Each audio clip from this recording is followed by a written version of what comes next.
Good afternoon, engineering and manufacturing educators, and welcome to the Engineering and Manufacturing Educators Exchange, the Educators Toolbox. This week's topic comes from a couple conversations I had with some former educators, some recent educators, and I think it might have been someone that sent me a message from one of my last videos around recruiting, retention, getting the student to get into the program, but also to persist and continue through the program. So last week didn't have a video. For the first time, actually had an issue while flying. I had a burst eardrum. I first time led to an ear infection, and they asked me like, "When's the last time you had an ear infection?" I was like, "I have no idea. It probably was when I was a baby." Now I can understand why babies are screaming and hollering and everything else while I have an ear infection, because that was one of the most painful things I've ever gone through. From a medical standpoint, I've had teeth pulled out without anesthesia. And that was a wretched about 4 days in total of just ice pick through the ear. So, yeah. So I apologize not getting out, but now I have some time and want to talk about recruitment and retention. I think some of the things that I've had recently is I've traveled across and done some recent um, conferences and speaking engagements and that kind of thing. And I think my colleague and I we had some aha moments when we were teaching at the same time. And I've talked a little bit about this before, but we would go to a recruiting event, and we go to all kinds. We go to ones that were held at high schools for CTE students, senior days type of thing going on to try to find somewhere to go to college. We would do them for local counties that were having kind of a job fair along with education there. So even adults looking for a change. We've done them for actually employers that were hosting job fairs for area places, which was great to see those happening. But I think what our aha moment was, when we prepared for those things, is we kind of had a trifold, and I would say it wasn't the greatest. It wasn't professionally done. It was very handmade. I think there's some give and take to that, right? I think being more professional and having something a little more um, uh, uh, believable, if you will, that, hey, I just didn't create this yesterday.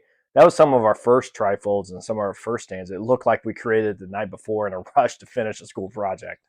Uh, but we finally kind of had some nice ones. We bought a nice trifold. We created some really nice logos and had some help from students, also creating some things, showcasing their work. We had demos.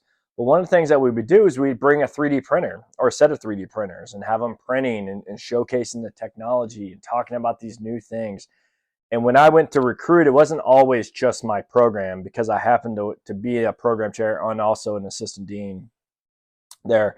We would often talk more about the other programs. We talk about welding, HVAC, pre-engineering, mechanical engineering technology, electrical, design technology, machine tool technology. We would talk about all those things, but we'd have that printer there as kind of that catch. But I think the aha moment is, okay, I bring a 3D printer, I show it to, and I point over here because I have one. I show them 3D printer. We talk about cool technology, and we talk even sometimes the students like, oh yeah, I do that at high school, or maybe it's an older student it's like, oh yeah, I got one in my garage that I use all the time. And then we get them into the building, we get them into the program, we get them in day one, we get them into the first course, and it's all hand drafting. It's all manual stuff. It's all 20 years behind. And I think there's an argument to be made that, just like history is, you should have an appreciation of the past. You should know some things because they're core skills. But I question, how much time do we need in those areas nowadays when we're ramping up with technology? Our CAD is ramping up so fast that we need to get into parametric. Even on the architectural side, getting into Revit, getting into that building information modeling, the BIM side, and machining, is, do we have to do hundreds of lines of hand code and write them each out? Or do we really need to teach them how to find the answers and move that forward? So that was one of our first aha moments of the recruiting. Okay, let's be a little more. We got to be a little more truthful in what we're selling and what we're doing. If we show them just all the cool things, they're not going to get to that for a year, and that's going to stymie out. What we saw was that retention from the first semester to the next semester was lower, and that from that first year to the second year is even lower.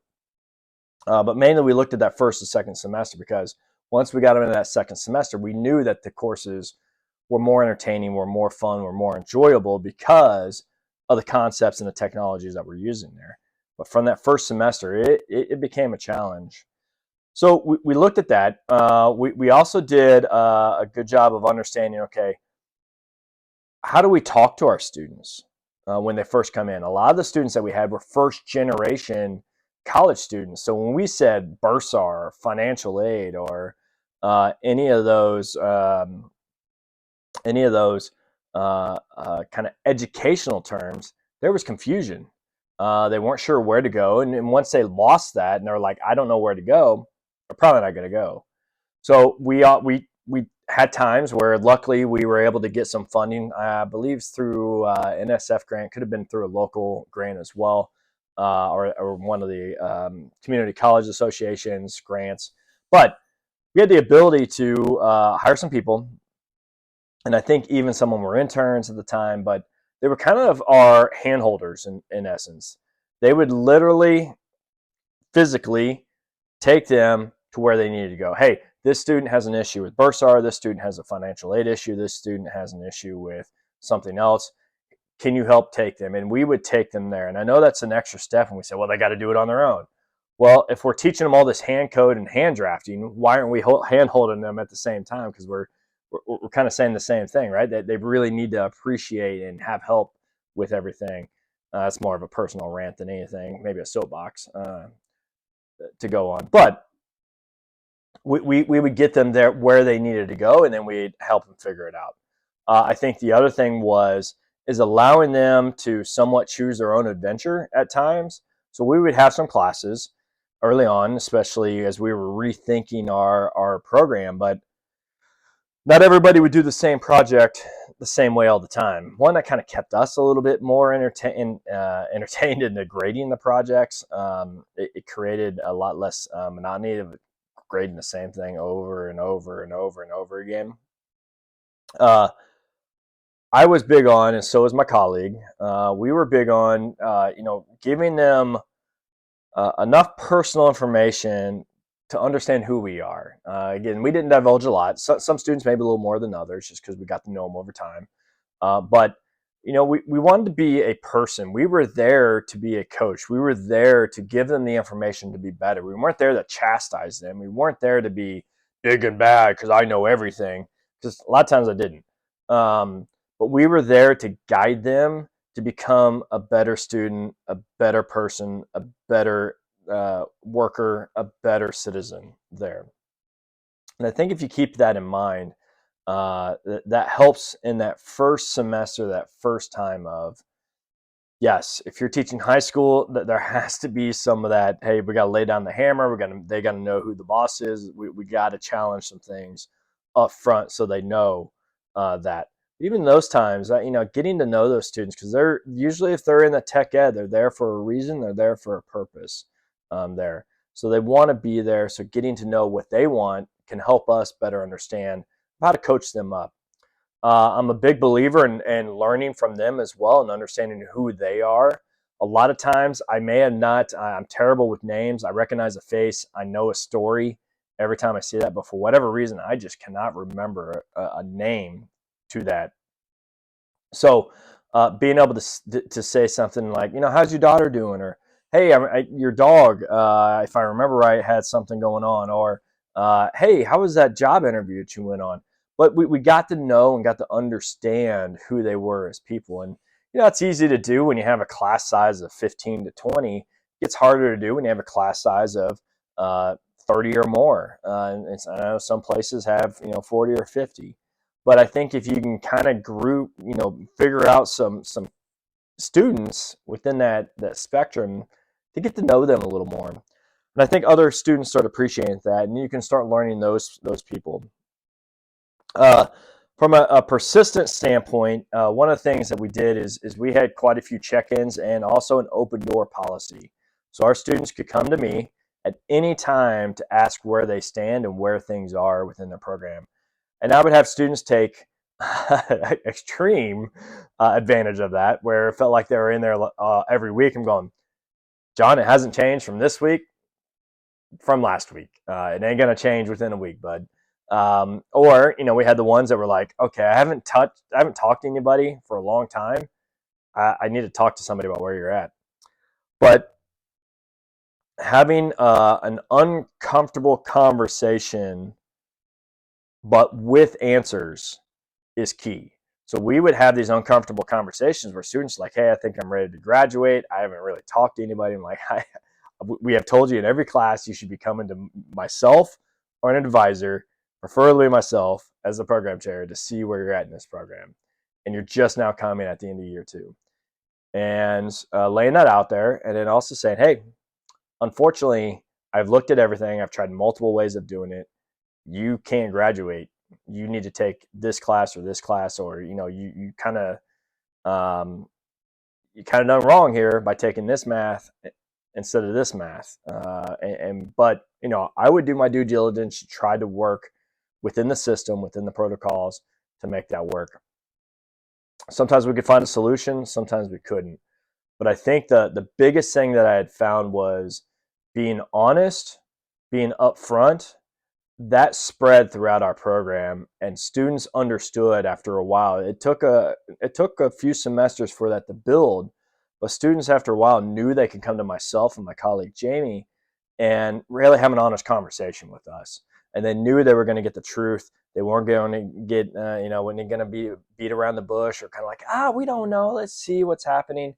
But we were honest, we were upfront with that, and I think that paid off in the long run in our program.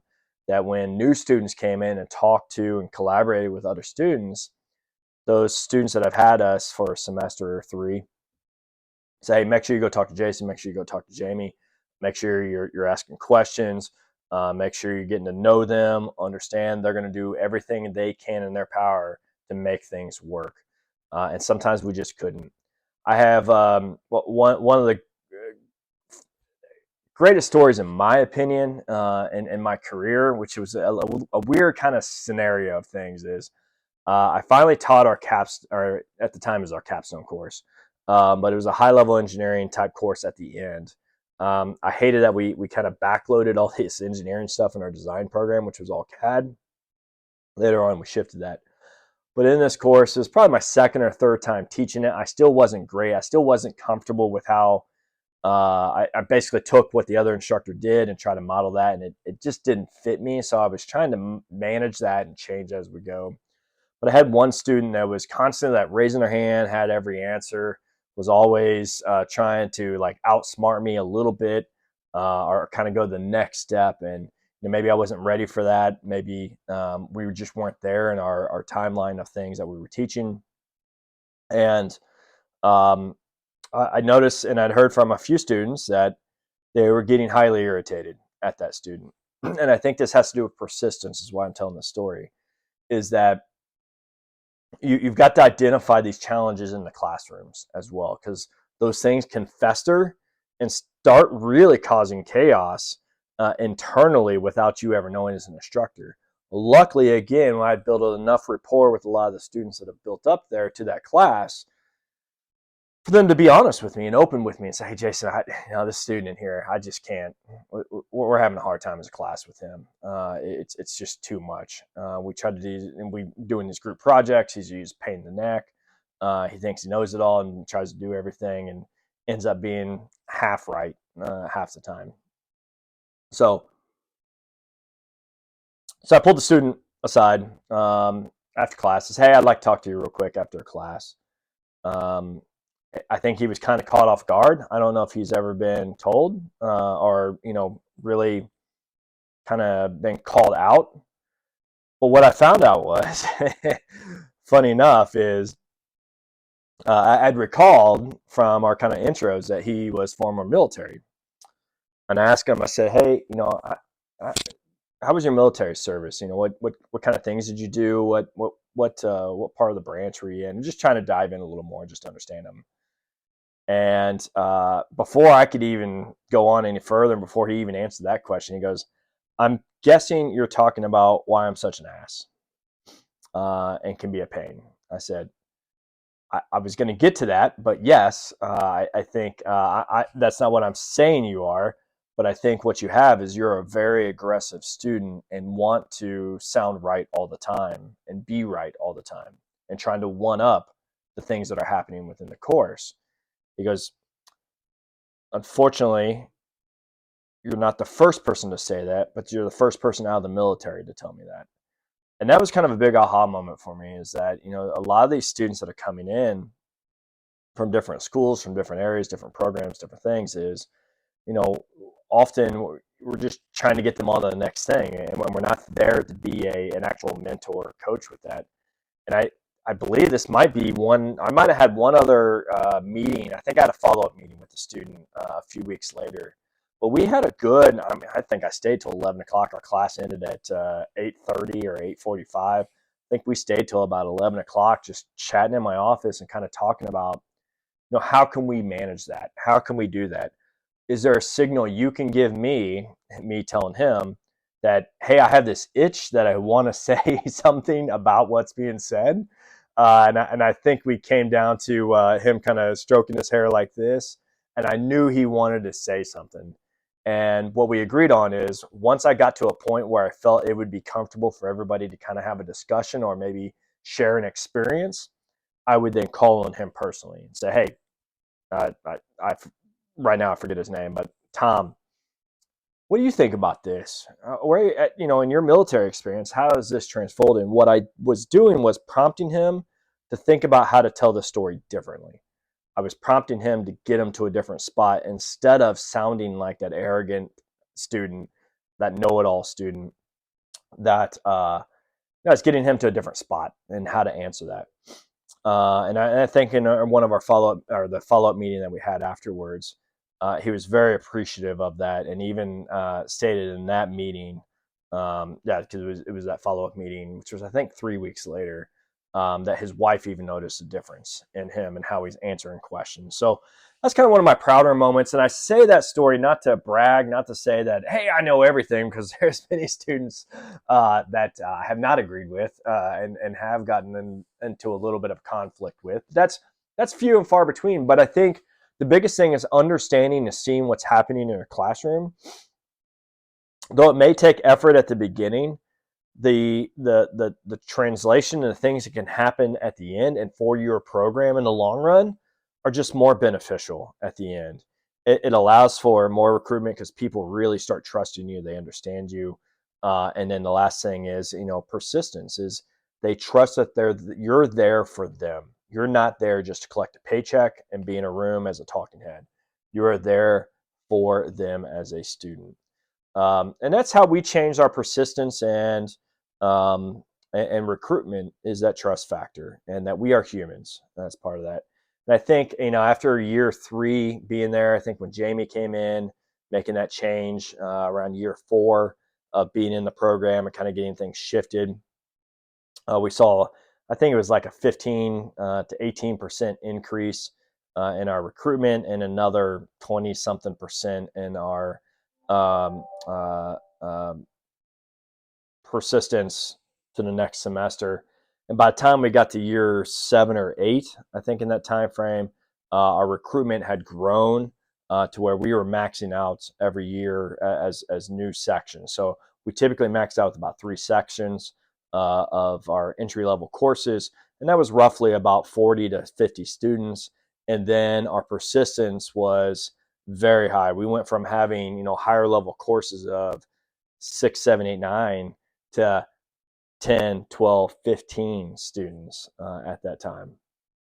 So we really kind of became a poster child of how to do that. And a lot of it was, again, we weren't doing anything special outside of just being us and really honing in on the needs of the students and being there, maybe even when they didn't know they needed somebody or needed something, and really creating that trust factor within the program. So, a long-winded way of saying, "Hey, be you.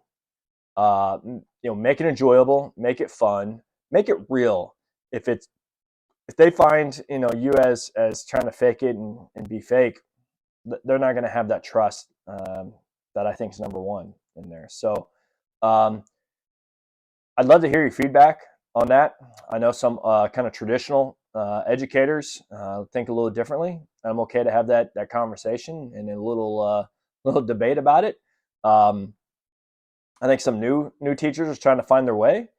So understanding how you can find your way in there and change. And it took a lot of trial and error early on in my career. I got some war stories from teaching high school courses that really molded me into who I became as a teacher there.